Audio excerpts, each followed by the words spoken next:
Today we're going to be taking a look at the Lava Paddle by Black Project SUP, which is a paddle designed to do well in a variety of conditions.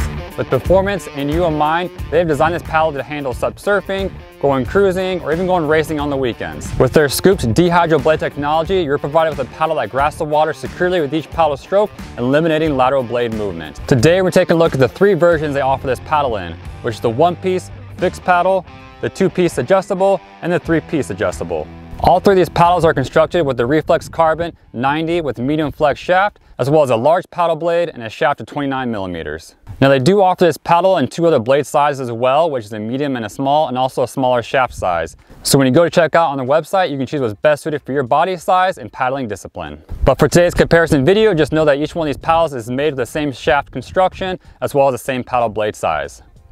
So let's take a look at some of the differences between these paddles. And starting off, we have this single piece shaft option of this paddle. The biggest pro of this paddle is that you obviously have no moving parts, so you have the most sturdy and most solid shaft in your hands. The downside is you have a shaft that's also just set to one size, so you can't just change the height of your paddle between each paddle session or every time you go out for a paddle. So if you go to purchase this paddle on their website, for example, you're going to choose what height you want the shaft cut to. Now, if you're new to stand-up paddleboarding, I highly recommend you check out their paddle size chart and then choose the highest option available on that size chart for your body height. The reason you want to do this is when you get this paddle in your hands and you decide the paddle is actually too tall for you, you can actually easily cut it down to a shorter height that's more suited for the type of paddling that you want to be doing. But for example, if you buy this paddle in too short a height, obviously there's no way you can make it taller after it's been cut too short. So the safest thing to do is buy this paddle a little bit taller, and then you decide you want a little bit shorter, you can cut it and cut to that perfect height that you want it in. Now the specs in terms of the weight of this paddle is definitely going to change, obviously, with how tall paddle you buy.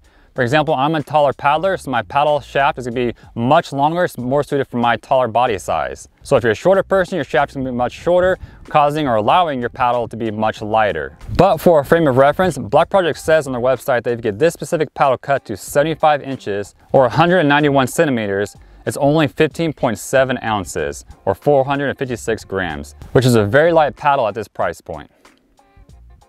Now moving on to the two-piece adjustable paddle. This paddle is super nice because you can adjust the paddle height for every time you go for a paddle. So if you're going out SUP surfing, you can choose to open it up and lower it down a little bit for that surf stance. Or if you're going just for a cruise, you want a taller paddle to cruise around, you can easily raise it up. So that's super nice because no matter what kind of paddling you're going out to do for the day, you usually adjust the height of your paddle to match what you want to go do. So as you can tell, this two-piece adjustable paddle is way more versatile in comparison to the one-piece fixed paddle option. So if you're someone that wants a paddle that does it all, or someone who wants to share a paddle with your family and friends, this is the better option to consider. One other feature that I love about this paddle also is their anti-twist system. So anytime you raise or lower your paddle height, you can be assured that your shaft is not going to get twisted as you're changing the height of your paddle. This is really handy because after you change that paddle height and you go off your paddle, you can rest assured that your handle on top is still facing the correct direction you need it as you go for a paddle. At this moment, I do not have the exact weight of this paddle, but if I receive that later, I'll post it up right here. And lastly, we have our three-piece adjustable paddle here.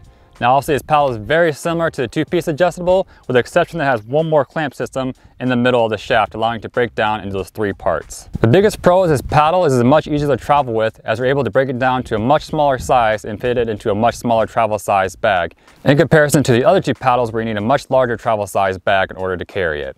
Both clamp systems on this paddle as well are super smooth and super secure, providing you still with a very solid paddle to use in the water.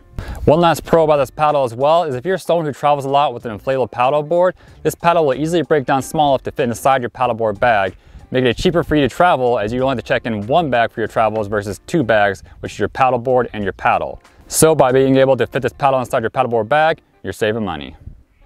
All right, now it's time to do some flex tests. The first one will be on the beach, where I simply lean my weight into the paddle to see how far it flexes. The second one will be in the water, seeing how it actually flexes to me paddling the water and pulling myself to that paddle.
So all these paddles performed really well and make for an incredible paddle experience. The medium flex shaft provides comfort and protection for the shoulders, while the blade does an excellent job of securely grabbing the water with each paddle stroke. The highest performing paddle has to go to the one-piece paddle though. By having one solid shaft, it provides an even flex throughout the entire shaft, which is a difference you'll feel as you paddle. I also felt like I was able to get slightly more power out of each stroke by having no extra joints or connecting parts on the shaft. Right behind this one is the two-piece model. This one I personally have been using the longest out of all these paddles, and I still love it. Although I feel like the one-piece performs slightly better, I love how versatile this paddle is by being able to easily change the height and test out different paddle heights. Lastly, we have the three-piece model. This one shocked me the most at how well it performed. Even with it being in 3 parts, the paddle still had great flex and provided me with plenty of power out of each paddle stroke. Although I would say the other 2 paddles have a slight edge over this one, which is not by much though, I would still be stoked to have it in my paddle collection and never hesitate to take it out for a paddle. So these paddles are offered at 3 different price points. The cheapest one is a single shaft option, which is priced at $350. From there you go to the 2-piece paddle option, which is priced at $375. And lastly, the 3-piece paddle option is priced at $400. So basically, the more parts that you're gonna have, a little bit more expensive it's gonna be. And in my personal opinion, those are also great price points as you're getting a very high quality performing paddle in your hands. So in the end, which paddle do I recommend for which person? If you're someone who knows exactly what kind of paddling you wanna do, and you want a paddle that's focused on giving you the most amount of endurance, the most amount of speed, and the highest amount of performance, the single shaft option is best suited for you.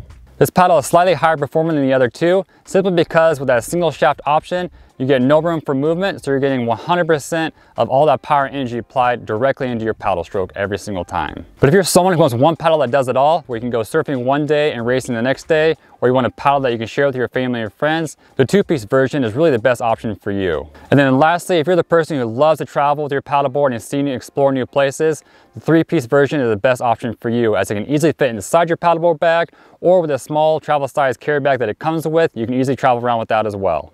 If you have any other thoughts or questions about these paddles, be sure to simply leave a comment down below and I'll be sure to get back to you with a response. That's it for now, and I'll catch you guys in the next video.